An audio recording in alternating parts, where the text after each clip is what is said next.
You're watching the I'm going to be talking a little bit about how to make writing on the internet stand out, how to be a better blogger, how to be a better writer, and really how to critically engage popular culture to make your own voice and your own writing style stronger.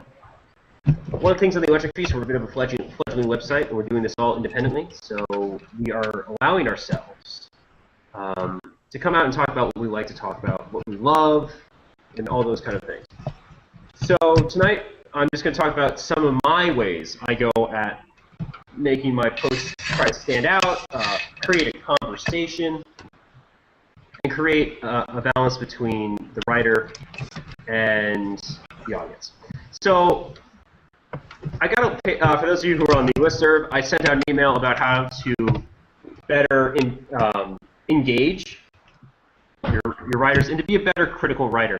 For those of you who know, I worked as a teacher for 2 years when I was getting my master's in pop culture, and I taught classes on popular culture. And one of the biggest issues I found when I was teaching was that students weren't actively engaging the texts that they wanted to analyze. So I had them do a paper for their final project on top of an exam, and they would always pick something very interesting, be it McDonald's or Pokemon or whatnot, but they wouldn't critically engage what they're looking at. And what I mean by that is connecting it to a bigger picture.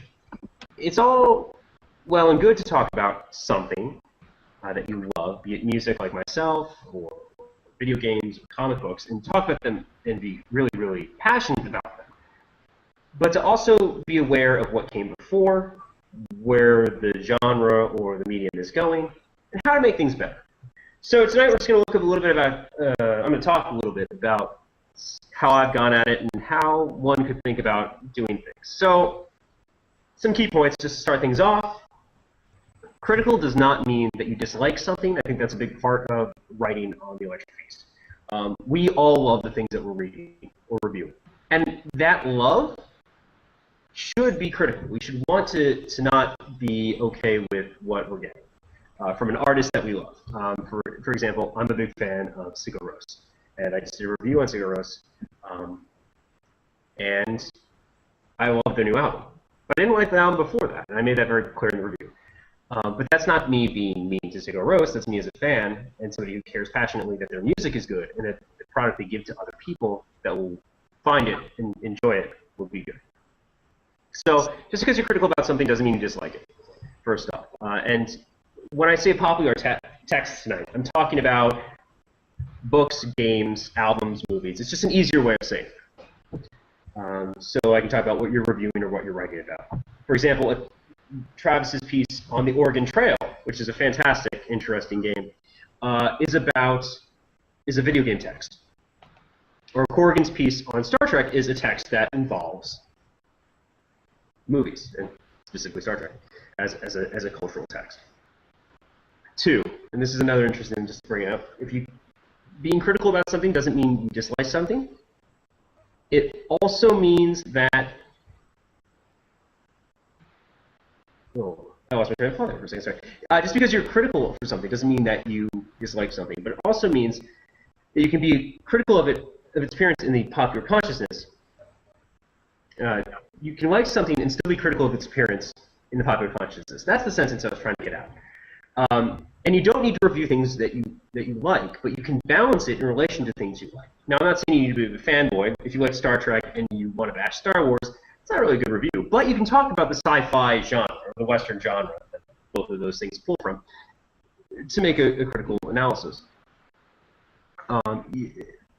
As a writer, you shouldn't want to always write about the things that you love. It's great to write about things that you love, but you're also going to have to talk about other things that are in that genre or that medium that is a part of the things that you love. And that makes you a better writer, and it gives you a broader fan base, which is kind of cool.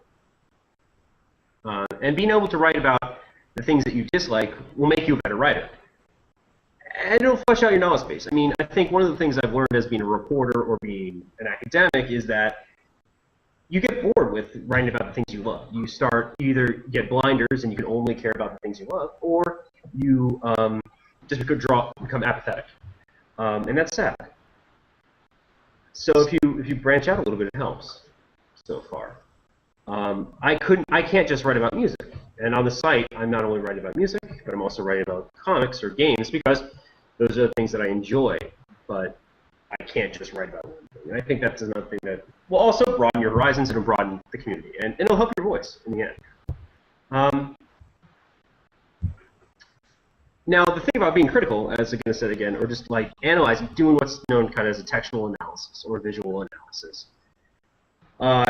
Being critical, bringing big picture ideas into your work, also creates a discourse. So this idea of communication between you as the writer and the community. One of the big things I've noticed from undergraduates or people who go into blogging for the first time or writing, and I think we all fall into this, I know I did when I had my first live journal, people get scared about comments on their articles. And one good way to not get scared or welcome community input is to create questions that are going to create a discourse. That it's not going to just be a yes or no, people are going to be against you, but are also going to be interested and start a conversation in the comments. One of the good things that you want to see is that, I think, is a conversation in the comments, neither good nor bad, but seeing what people think about something.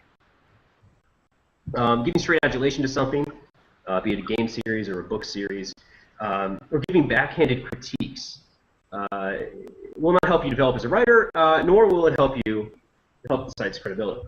So, I mean, the idea is also here, you're not only writing for yourself, but you're writing for the Electric Feast. We want to keep it fun and free. But we also want to create a brand that people go, hey, I go to the Electric Feast because I'm interested in what they have to say.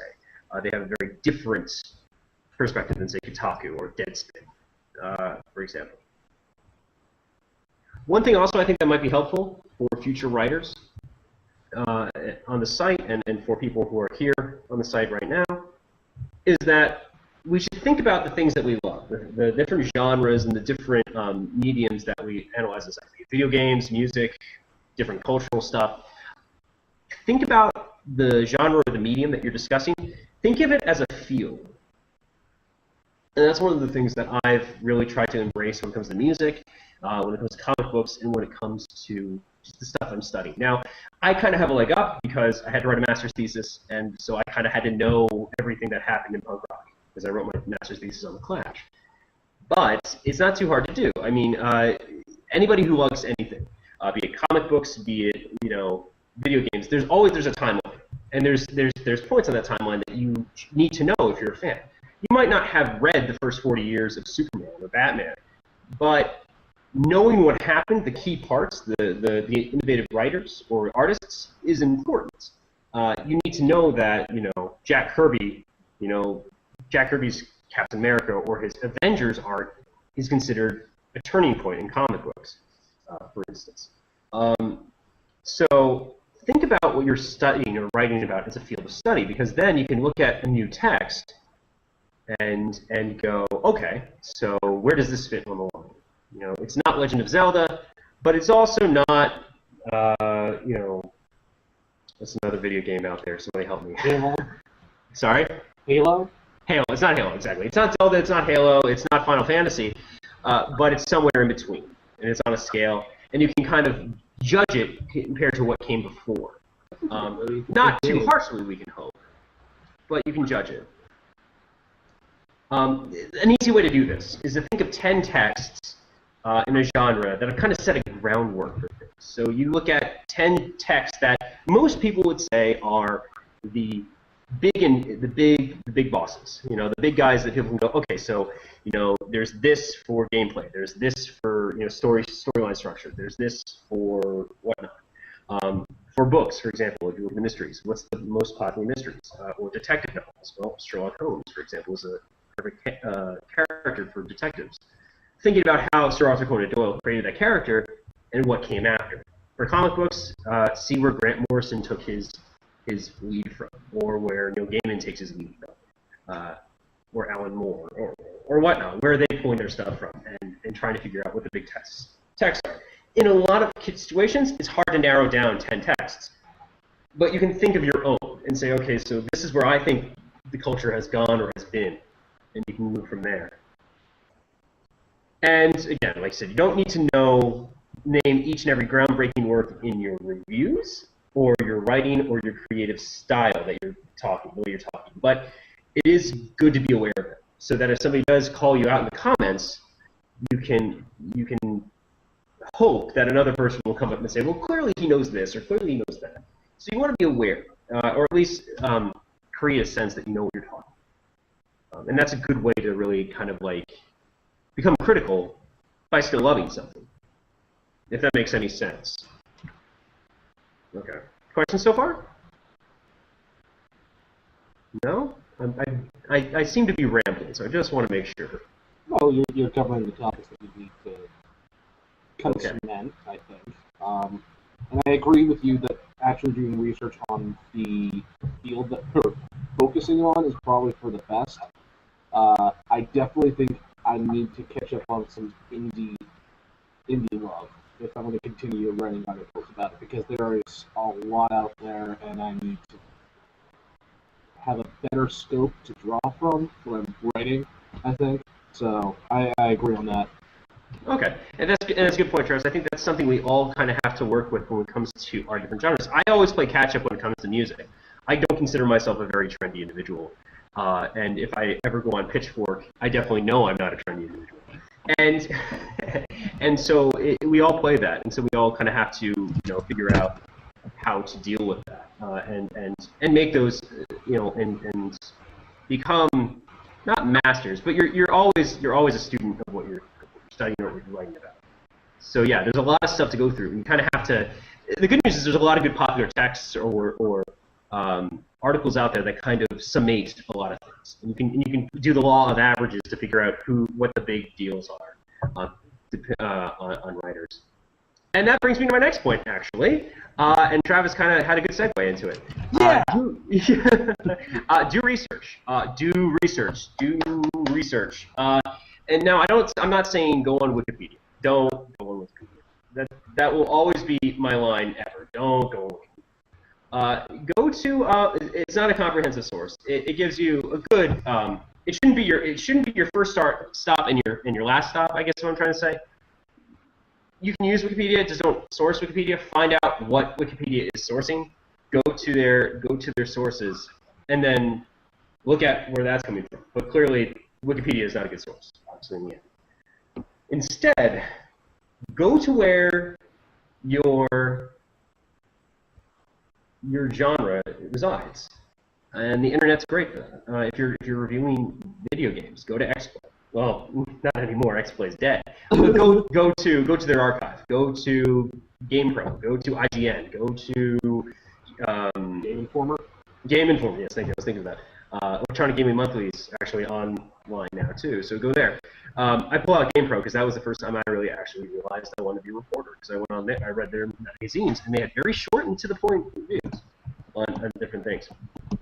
But it's a good way to kind of set your way up and see how other people are talking about what you love and what you're interested in, and then not so much copy themselves, but be able to build your voice and build how you're trying to say things. Again, don't repeat their arguments. I mean, that's the worst thing you can do. The worst thing is that you can agree with another critic or another person who's interested in the same thing you are, because then you become a part of the hegemony. You become a part of this just malaise of reviewers saying great things. And there's a few ways to get around that are actually kind of fun that you can use, and these come right from academia, but you see them everywhere and every day. But this is something we're taught when we're doing our own research or we're getting ready for our comprehensive exams. God forbid that happens for me anytime soon. But for people who are getting ready for those, for people who have done those before, there are 3 good ways that you kind of can deal with. And I learned these this semester actually. Formally, I learned them this semester. There are 3 ways you can get around this. So if you see another review or you see another criticism, if you differ with somebody else's review, bring up the crux of the argument, and then bring up your own argument. So go, this point, X point, however, or but. This, however, is basically that kind of breakdown is the first one. If you agree with the person, if you're like, yeah, I mean, I had this thought before you even read your article, good sir, go in and say, add your own ideas to it. So yes, plus, yes and. right? Anybody who watches Arrested Development, that's Tobias's go-to. Yes, and the improv movement, if you will. Morgan's nodding, so I think I made a good joke there. Now, so yeah, so the yes and. So yes, this is what I think about Final Fantasy VII, and we should also look at the active time battle system that was introduced in this game, for example. If you think something was left out, you can say this, but also this. So you can say, yes, I agree with this part, but I think that this person completely forgot this. So the difference between the last two is this. Yes, and is saying that you completely agree with the person's point, but you want to bring up another point. Yes, this, but also this is a good point, but then they completely forgot this, or this is another point that needs to be brought in. That's my completely, like, a whole different thing. They're very similar, but they're two different ways that you can word to get into a conversation. Speaking of sources again, real quick. Links. I think this is something that we can all work on. I know I can, definitely. It's something that, as a reporter, as a news guy, and as an academic, I don't need to worry about because I have citations or I have quotes right in my articles. Link to your arguments. If you're bringing in an argument from somewhere else, if you are bringing in a source that cannot be found easily within 5 clicks on the internet, link it. And you can do that easily through WordPress. There's the little chain icon. You can link to it from there. It allows our readers to see where you're coming from, and it also opens up new websites to readers and contributions. And it gets our name connected to these larger sites as well, these larger brands, because we're saying in a couple different ways, but specifically we're saying we agree with these guys, or we consider these guys to know what they're talking about. So you should see how that we know what we're talking about. We're verifying our facts, which is a good thing to do, and I think that's something we should all really look at, because it's not just a hard news thing, but it is just a thing to have to be a good writer or a good blogger. Even if you want to keep it fun, to be able to verify things with facts is good. When a site like crack.com sets up their links in their comedy pieces to drive home arguments or bring home their facts, you know that it's a good thing to do. It's a good thing to bring into our writing. And my last point, my really big last point about being critical and being a better blogger and really building your voice is to read.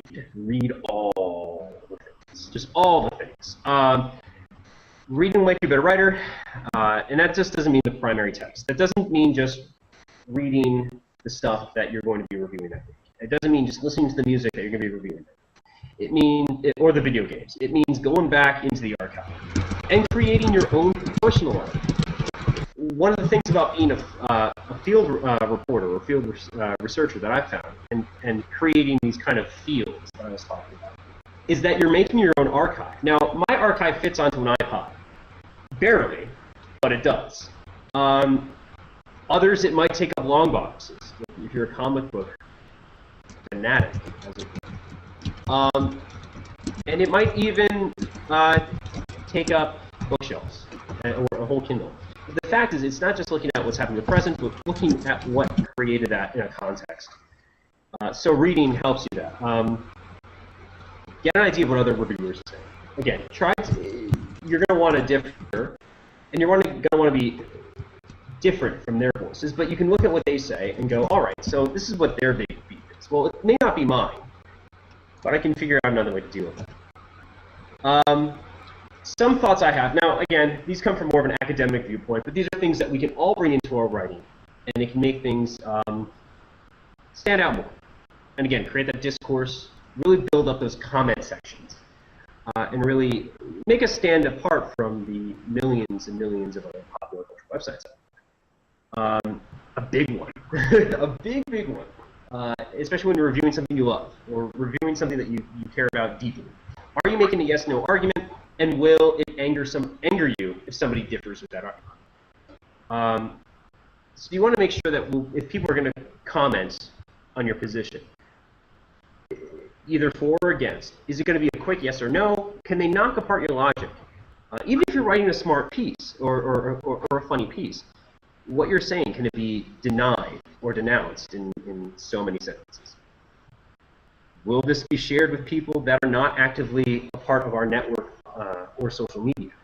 So are you going to be, a good thing to also think about when you're writing is, am I going to, when I post this, are all of my friends going to go, this is great, but nobody outside the network is going to actually relink it? Even if your friends share it amongst their friends, are they going to reshare?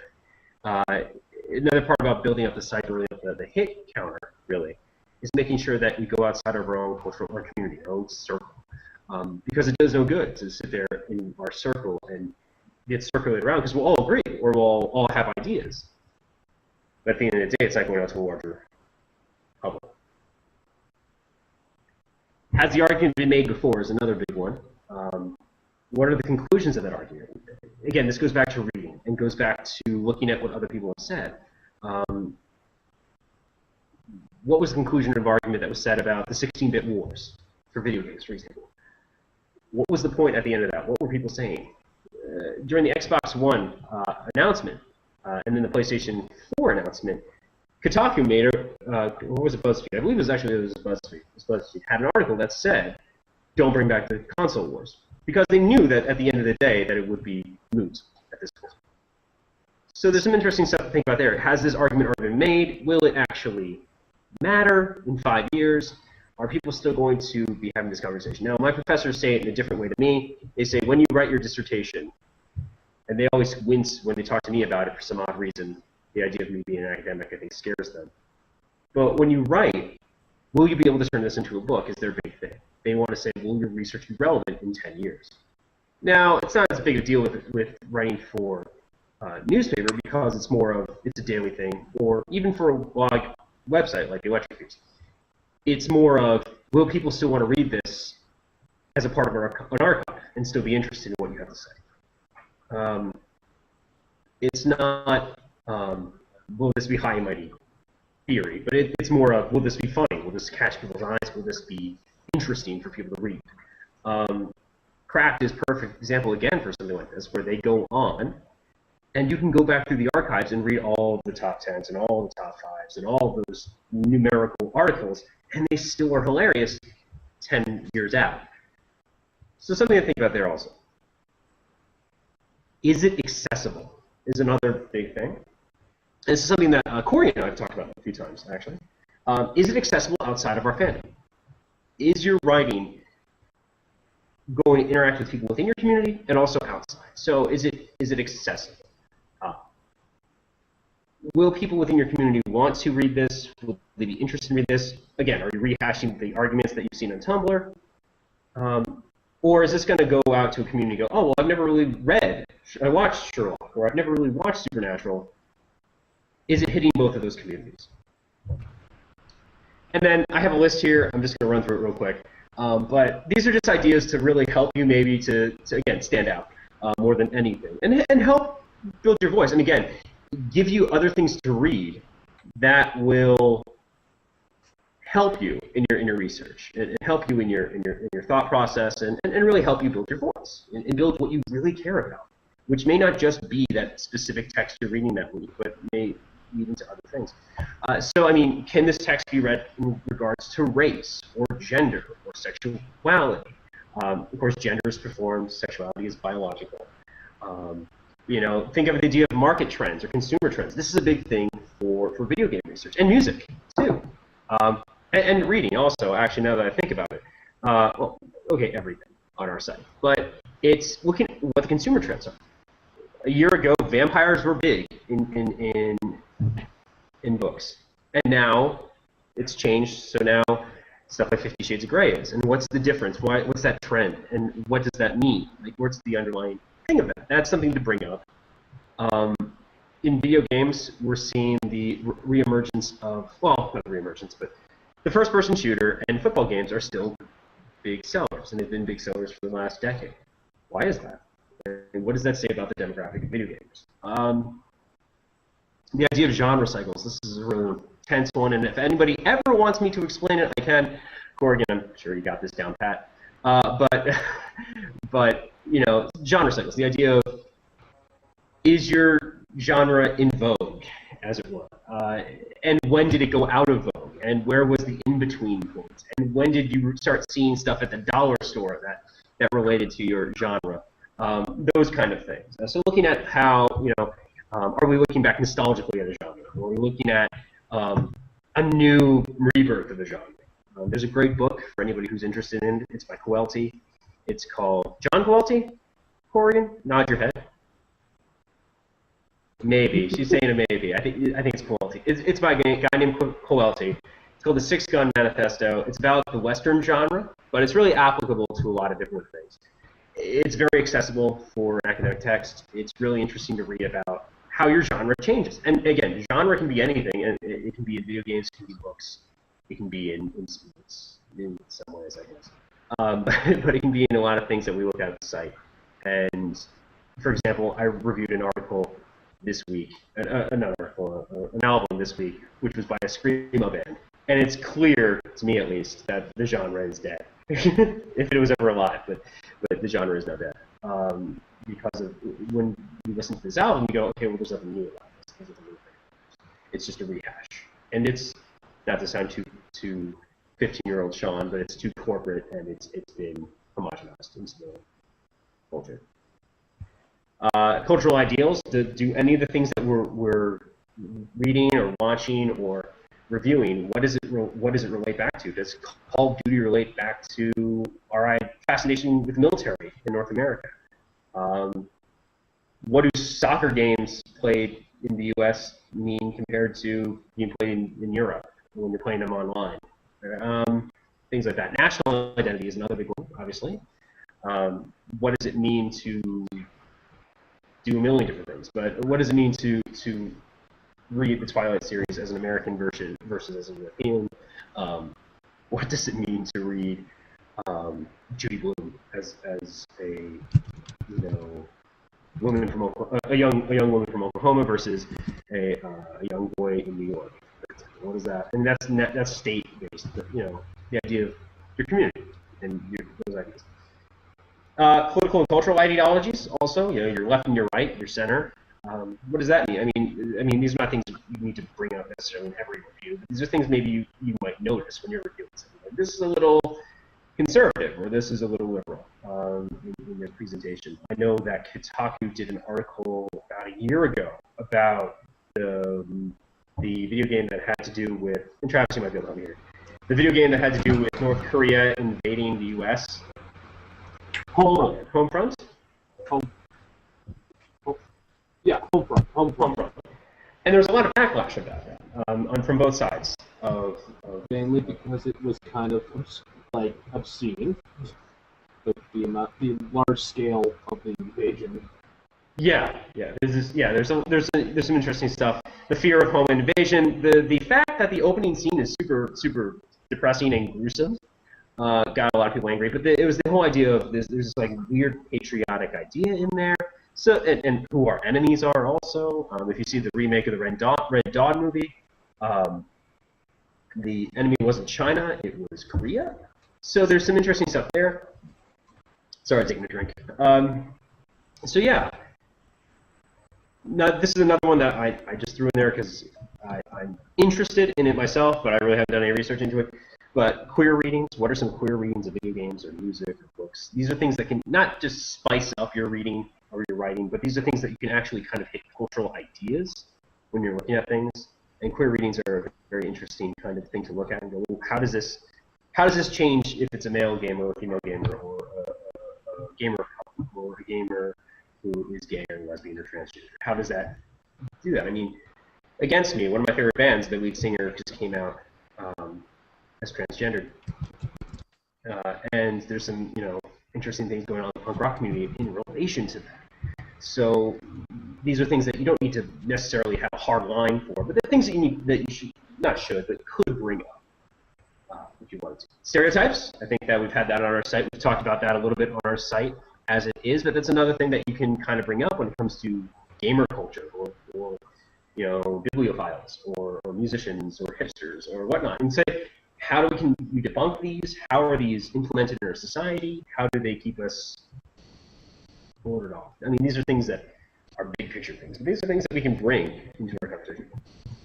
And then I already sort of kind of alluded to this last one a little bit. The conservative versus liberal criticism of popular culture. Usually, the conservative one, is usually has to do with the idea that it is a terrible, terrible thing to happen to our culture. So a perfect example of that would be rock and roll in the 1950s. It's seen as a danger because of its sexualization. It gets people moving in different ways. There's a lot of underlying ideas with that I won't go into. But that's a perfect example of a conservative criticism. A liberal criticism would be bread and circuses. So if we look at sports, or if we look at reality television, this idea that we watch these things and they ignore the big issues in our society. We watch a liberal idea of it. Example, and it's not something I believe in, is the idea that we watch Survivor or we watch The Great Race or something like that to distract us from something like the scandal that came out with the NSA recently, which one of our writers wrote fantastically about. So those are things to think about.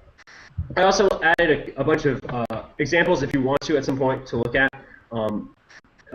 They're not really hard news, but they're ways to look at these different texts in new ways. For example, new Wolfenstein trailer came out. There's the first one is about that. Has to do with is the lead character Jewish, and what does that say? How does that change the story?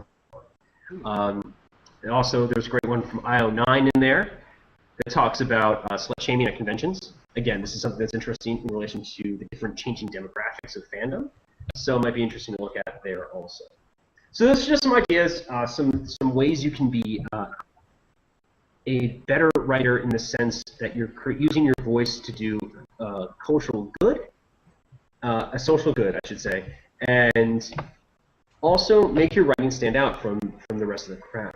It's not so much about honing it to what I want, but it's ways to make you look better and stand out. So the main things, if you take anything from this, is look at what other people have done,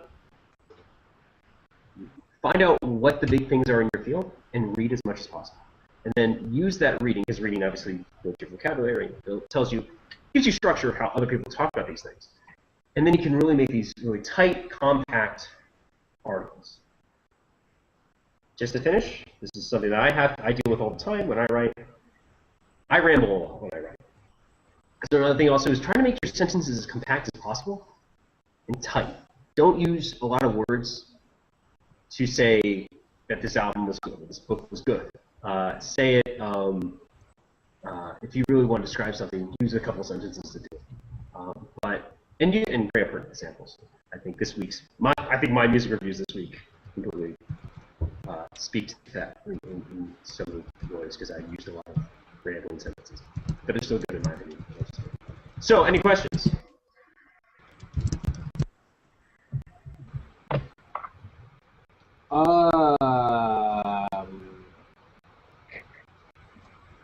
Not at the second, but I have a point to add. Okay. Adding on to Sean's excellent lecture. Also, always try and get a second reader to read your work. I usually have at least one person read my work, and I say, okay, what have I said in this piece? Why have I said it, and how have I said it? And if those three questions are not answered correctly, then you may need to go back and rework some things. And definitely. I also love... Megan was saying something. looks like she's been silenced by her computer. I think the NSA got that. Yeah. Oh. No. And this is how we've gotten here. Could you say that again? I think we missed some of that.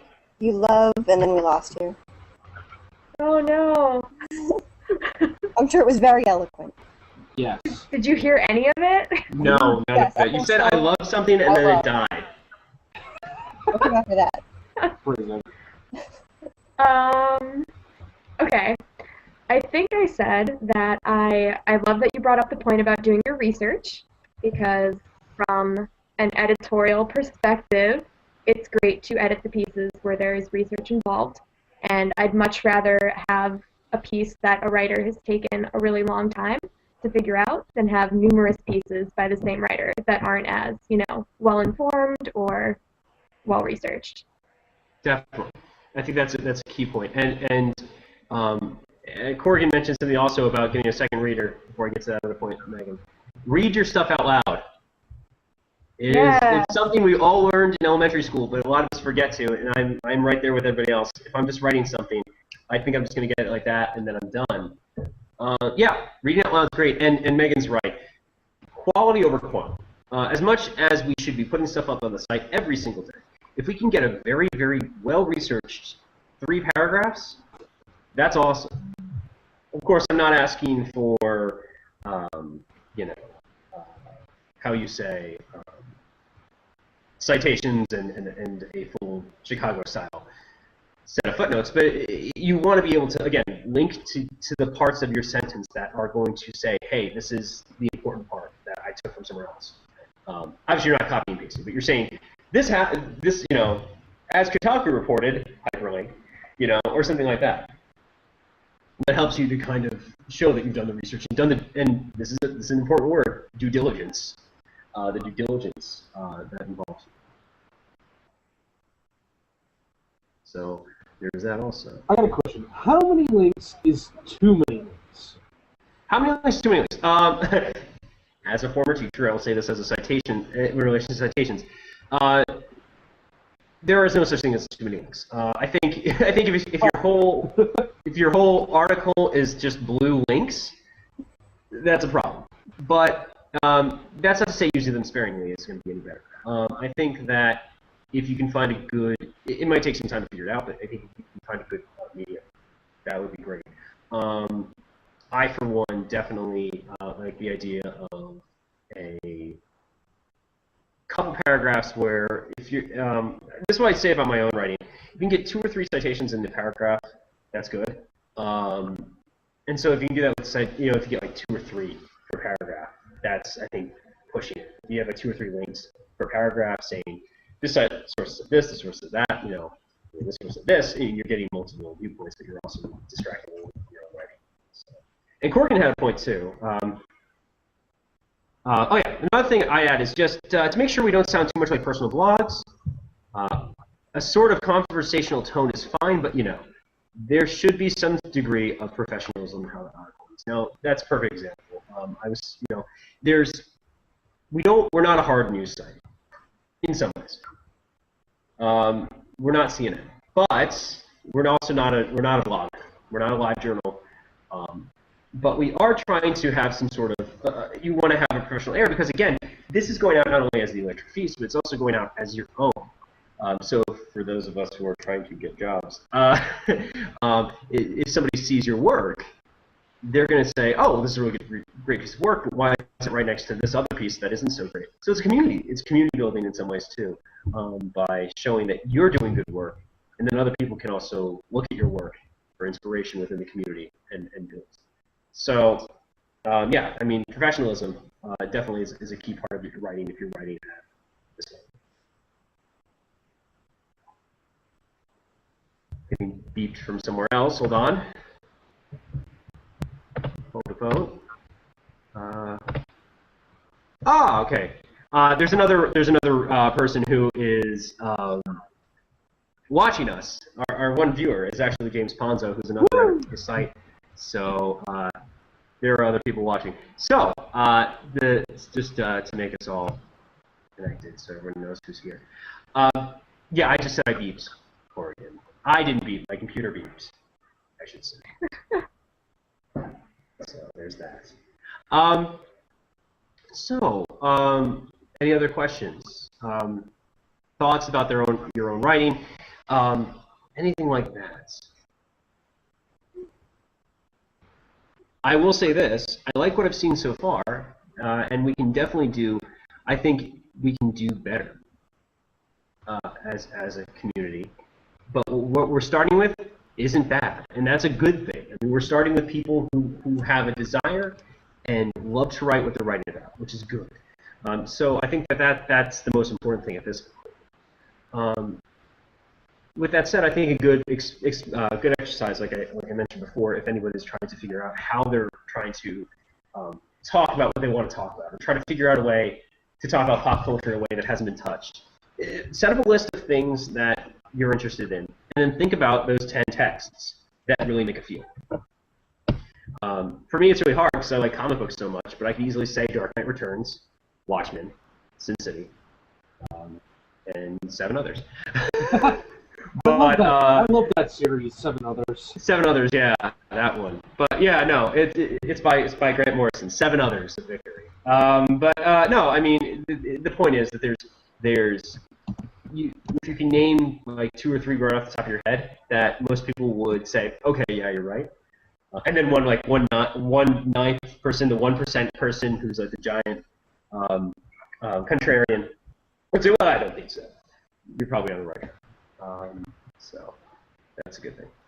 And it's okay to be that contrarian sometimes also. Megan, you said that a lot of our pieces with a solid critical grounding end up getting more unique hits. That's a good point also. Yes. It's the idea of discourse again. Megan makes a good point. It's talking about getting those fun, unique hits. It's showing up in a Google search and people going, oh wow, that came up. Because that's one of those situations. But we live in a culture, and this is the best part about that discourse also.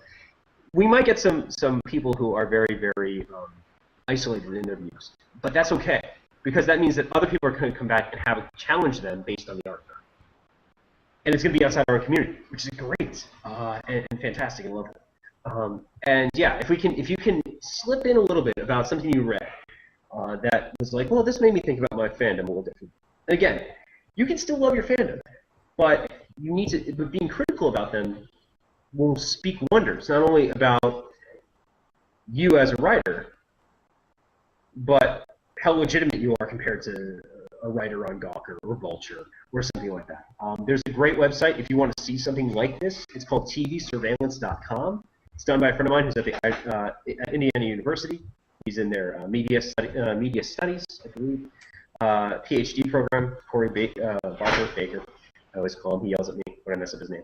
But he's a good guy, and he does good work, and he does really good reviews of television shows.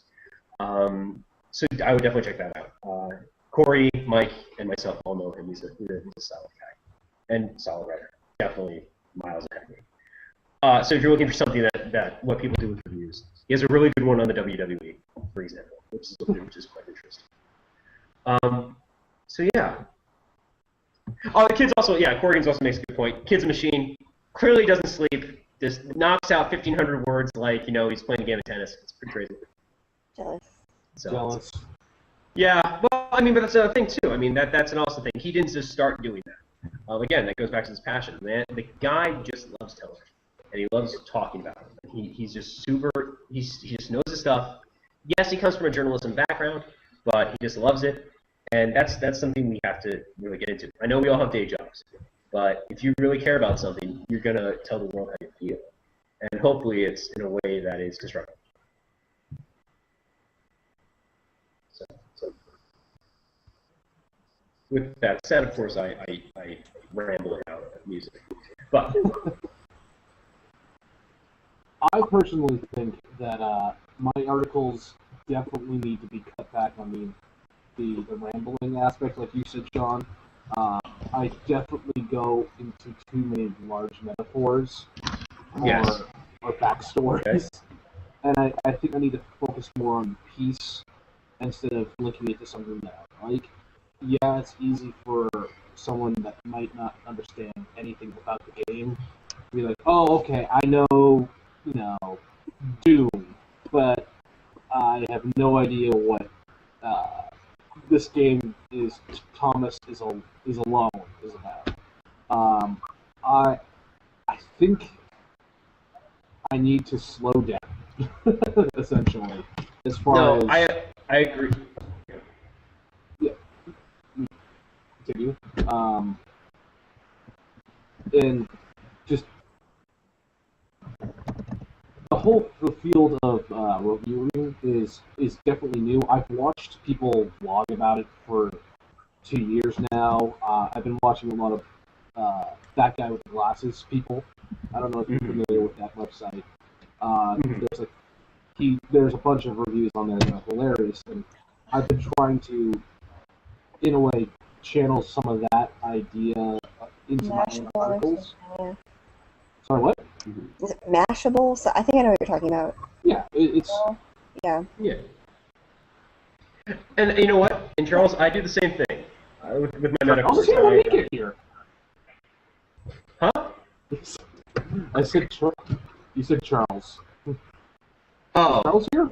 Is Charles here? sorry, Travis. Sorry about that, Travis.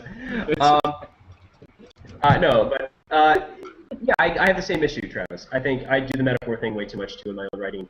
I get a little carried away with it. So again, it's something we all have to work on. And I think being your own critic, sometimes you can be. I know I can be super harsh, but being your own critic or being aware that when you're writing, going, all right, I need to cut this back. And Corrigan makes a good point. Cutting is hard, but it's necessary. And when you can look at it and say, all right, maybe I don't need to add this. Or maybe I don't need this in there. That's good. And it might take a couple hours. Hell, it might take a day before you go back and go, why the heck did I write that? But it's something to be awfully aware of. What is that? Sorry. Charles is still trying to get that cat. Sorry, there's Charles. people yelling outside my apartment. I was a little distracted. Okay. Write the sentence, read the sentence, and move forward. Yes, that is always a good idea. And when you're writing in a word processing software thing like Word, yes, it's not a typewriter, which is helpful. So you can definitely. I've written the biggest issue with my thesis or any other big thing of writing I've written. I've found out is that my critics usually go, all right, that was a 3-row run-on, Sean, with like no commas. So, yes, that is a key part, Megan, because I think we all can look at that and go, yeah. You know, I still don't know how to use a semicolon, but I probably should learn how to in my own writing. So. It's the Lonely Island song. I hate semicolons. Anyone who has been edited by me knows that. Semicolons are fun as long as you know how to use them, and Microsoft Word isn't telling you how to use them. I have a very basic understanding of the English language. I don't need more, like, freaks. Virginia Woolf and just use a dash. It's fine. No, I agree wholeheartedly with Virginia Woolf, and the dash is my friend. And that's another thing, actually, just going off of what Corrigan and what Megan said. You want to, when you write, you don't want to be in a situation, when you write, but no, a good thing to think about when you write is don't write like you talk. Because if I wrote like I talked, it would be dashes and dashes and Ellipses. a lot of stuttering, a lot of ellipses for weird me. stuff. I The dash is so much sexier. You make a good point, Megan. The dash it's the Ferrari of writing, as it were, while the semicolon is a Studebaker, as it were. Or the ellipses, yes, the ellipses. Down with the bourgeoisie of the ellipse. No, so yeah, I think that's another thing. Don't write like you talk, or don't try to emulate anybody. That's a big thing that a lot of people have when it comes to creating their own voice. You try to emulate somebody. I remember I tried to emulate Adam Sessler for the longest time, and then I realized he's Adam Sessler from G4, and I'm not. So you want to create your own voice and build upon your own knowledge bases. I mean, you can bring in a reference to the War of 1812. Just realize that nobody's going to get it. But you mean be creative, but don't be too outside. So yeah. Any other thoughts? Oh, don't use the Microsoft Word synonyms and antonyms. They can be fun and exciting sometimes, but after a while, it really just bogs down the writing. For those of you who don't know what I'm talking about, when you right-click in Microsoft Word, you get like a synonym and antonym box that comes up, and it gives you all the antonyms and synonyms, and it's really not a good idea. Just coming from a guy who wrote and graded undergraduate papers, it's better to actually pick up a thesaurus, or just, again, read and see what you can do with your own language. Honestly, I think those tabs in Microsoft Word have literally collected dust because I never used them. You know what? Neither have I, Travis. Or when I do use it, it's few and far between. I just grew up in the mindset that Word doesn't really know what it's talking about, and if it highlights something in red, Google it. Yeah, Google has a better understanding of how words work. Or find a real dictionary, which probably is collecting more dust in my house than anything. They don't even make those anymore. Paperweight. A good paperweight. It does. And yeah, do use spell check. Sometimes spell check can be wrong, but sometimes... Yeah, oh yeah, Megan makes a good point too. Always make sure to, if you're... Again, these are things that we forget about, I think, in the digital age. These are things that you probably see on your families and friends on your Facebook. You and you are two different things. There, and there are three different things. There's ways to figure out about them, but I mean that just comes with practice. If you're writing for an audience for the first time, one way to get around that is instead of saying there or they or over there, say at Buffalo, New York, or they. Instead of saying they, say the band. Put the noun in there. The Gaslight Anthem will be playing at the Stone Pony in Asbury. The 7 Others is coming out this August. Yeah, exactly. So, I don't know. Hopeful sentences and good technique. That's a good point, Corrigan. So yeah. And again, this is not all going to come out in the first time you write something new. You're not going to come out and say, well, I'm going to talk about feminism and the structure of the conversation that happened in Twilight. No, it might, but it takes work. A good analogy I always use for writing is I didn't just learn how to run a 54-second 400 meter. It took about 3 months and about 5 days a week worth of getting yelled at by a very large man at Colby Sawyer to do that. So it takes time. And that's another thing to bring, I guess, this writing talk to a close before we go on too much. We have these new things, we have all these ideas, but we should just definitely think about it this way. Like achievements in an Xbox, you can't do everything on the first try. Write an article with the idea that you're going to get better at one thing. You're going to break up your paragraphs, or you're going to try to use or implicate an idea. And then from there, keep building upon, I guess. So, I hope that was helpful, informative. I clearly wasn't trying to tell any certain person to start writing like I do, because I really wouldn't want anybody to write like me. Because that would make me an individual, of course. So yeah, there we are. All right, so yeah, it's a good talk. Oh, thank you. I've learned things and stuff. Yeah, good job, team. Good job, comma, team. Good job, dash, team. Exactly. Thank you, Corrigan, for that. So yeah, I look forward to seeing everybody else's writing on the Feast in the coming days. And then if anybody is interested in writing for the Electric Feast, feel free to email editors@electricfeast.com. Feel free to pitch any stories or tell us what you're interested in, and then feel free to come and join us in our crazy escapades to become the #1 popular site in the world, if possible. We're kind of like our own little North Korea at this point. I like to think. Wait, no. does that make like Joe Kim Jong-un? It's the new tagline. That should be our new tagline. Charles is Kim Jong-un.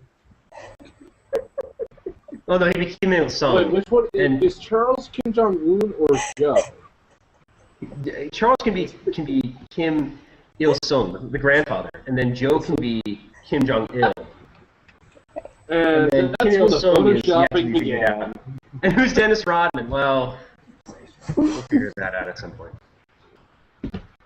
Where in the world is Carmen San Diego? All right. Okay, so anyway, well, I tried to end that on a professional tone. Again, if you want to join our little lovely family, email editors@electricfeast.com. And I hope this writing seminar was helpful to everybody. Take it easy.